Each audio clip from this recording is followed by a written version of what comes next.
In all my years of studying Bible prophecy, I find it hard to understand the misconception surrounding the image of Nebuchadnezzar in Daniel chapter 2.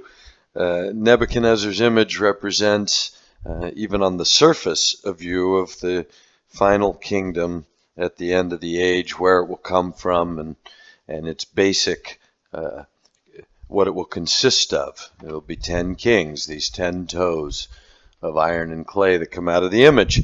And it's one thing that over the years they've been regarded as a reconstituted Roman Empire by the Christian church. And that simple misconception is because in Daniel 7, the angel explains the vision of the 4 beasts that Daniel sees. The final one being the undescribable beast with iron teeth that crushes everything and has 10 horns on its head. And the angel explains to Daniel that there'll be 4 kingdoms, and out of this one will come 10 kings. And so that means out of Rome, the 4th kingdom, because in Nebuchadnezzar's image, we're also made aware that in the dream that Daniel interprets, Babylon is the head of gold, Medo-Persia, as he says, will be the next kingdom after yours, inferior to thee. The shoulders and sides, the shoulders of silver. Grecia, the bellies and sides of brass. Rome, the iron legs. And then the feet of iron and clay.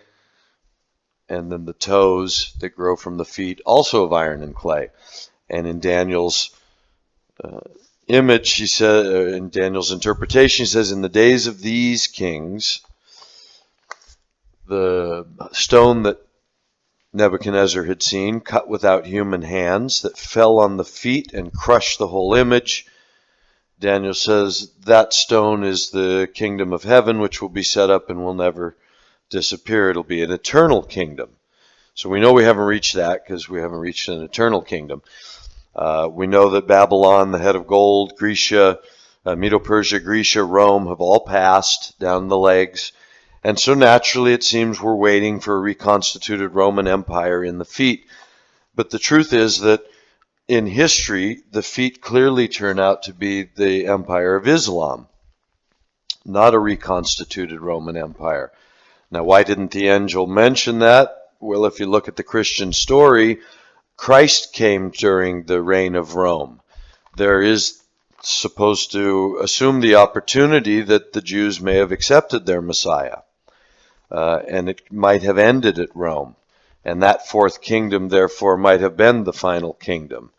And the 10 horns that grow out of its head, in fact, grow out of the territory of Rome on that same land that extends out of Babylon through this image that Daniel sees of Nebuchadnezzar. Babylon, Medo-Persia, Grecia, Rome, they all own that same Middle Eastern territory which we're about to be fighting, which we are in war zones today, but it seems we're coming to this Battle of Armageddon scripturally, and that takes place over there, of course, in northern Israel near the border of Syria, where it seems quite possible such a large conflict could happen today. So in light of history, and in light of the fact that the 10 horns do grow out of the Roman territory, the historical significance is that it was the Muslim empire of Muhammad that occupied that land and in fact drove Rome off the eastern part of their territory, their kingdom, which included part of the Middle East then. It also included Europe, but it included part of the Middle East, which depicted in the image as the 2 legs of iron.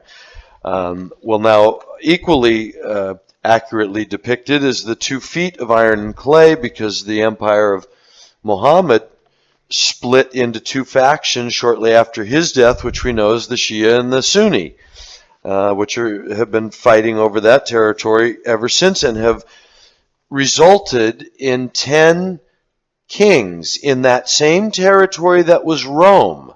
That's where the 4th kingdom becomes important.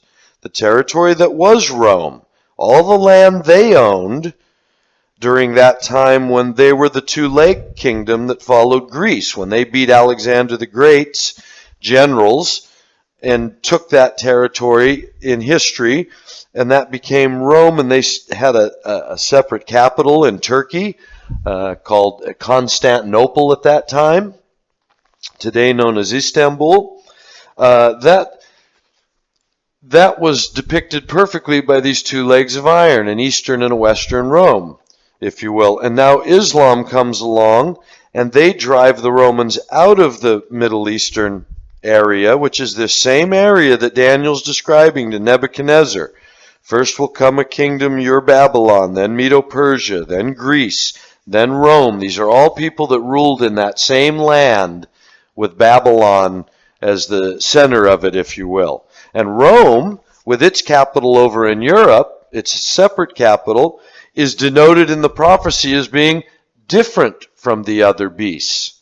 It has some different character, and well, that's a historical one. It's the only one that didn't really have its capital over there in or near Babylon. And so, of course, Muhammad did as well. And now in this future of Muhammad, these 2 feet kingdom, the Sunni and the Shia, have broken into 10 kings on that land. And Daniel's prophecy goes on to point out that among these 10 rise up a little horn, before whom 3 are plucked up by the roots. So Nebuchadnezzar's image brings us into this modern day. In the days of these kings, this end's going to come. All right, now that's a misconception that Christianity has carried for a long time, because before we could really see that it was in fact the Muslim empire and Muslim kings that were part of this end time scenario, the scripture seemed to indicate that there'd be only 4 kingdoms, and the 10 horns grow out of the 4th kingdom, and therefore they grow out of Rome. But that's just because we don't see scripture. We put too literal a measure on it. The fact is, it's quite clear to see that the 4th kingdom was diverse from all the rest. It had a capital over in Europe, but it also left the scene of history and left behind in its place in the east feet kingdom made of iron and clay. And I'm sure there's a great significance there that we can get into another time, the composition of what was left of Rome in the iron and the baked miry clay.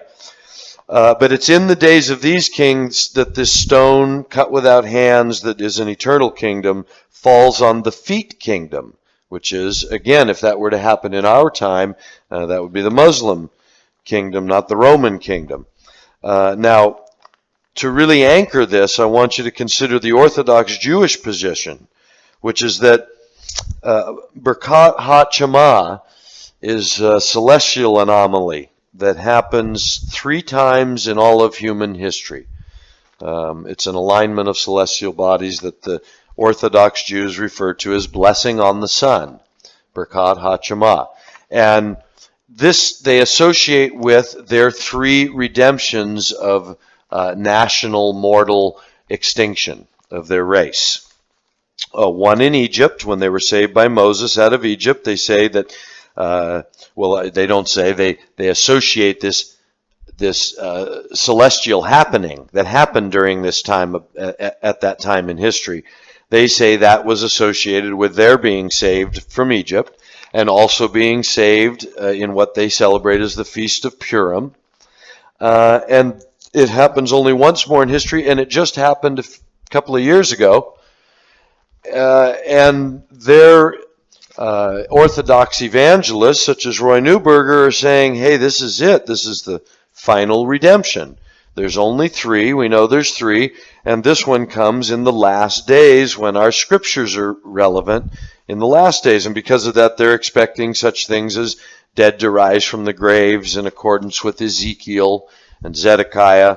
But also the thing that's pertinent to Nebuchadnezzar's image is that they understand that their great threat that they need to be saved from is these Muslim kings, which they understand are their half-brother Ishmael, which surround them now on all sides. This old territory of Rome turned out to be, in our day, a bunch of Muslim kings, separate kingdoms, little kingdoms like toes. Not big kingdoms like they were before, but little kingdoms. And they're the ones that are threatening the Jewish race at this time. And the Orthodox Jewish position is that it is time for the final redemption because, one, their scripture puts them under the thumb of their half-brother in the end. Their Messiah has to save them from their half-brother, not from the Romans. And also the Birkat HaShema has taken place, this final celestial happening which will never happen again in human history. So for them, the Orthodox Jews, this is the time of their final redemption, and it's from a group of Muslim kings which happen to represent their half-brother. So take another look at Nebuchadnezzar's image and imagine, if you can, that feet kingdom is the kingdom of Islam, and the toes kingdom are these 10 Muslim kings of our day. And it's in the days of these kings that the Lord will set up a kingdom which shall never be destroyed.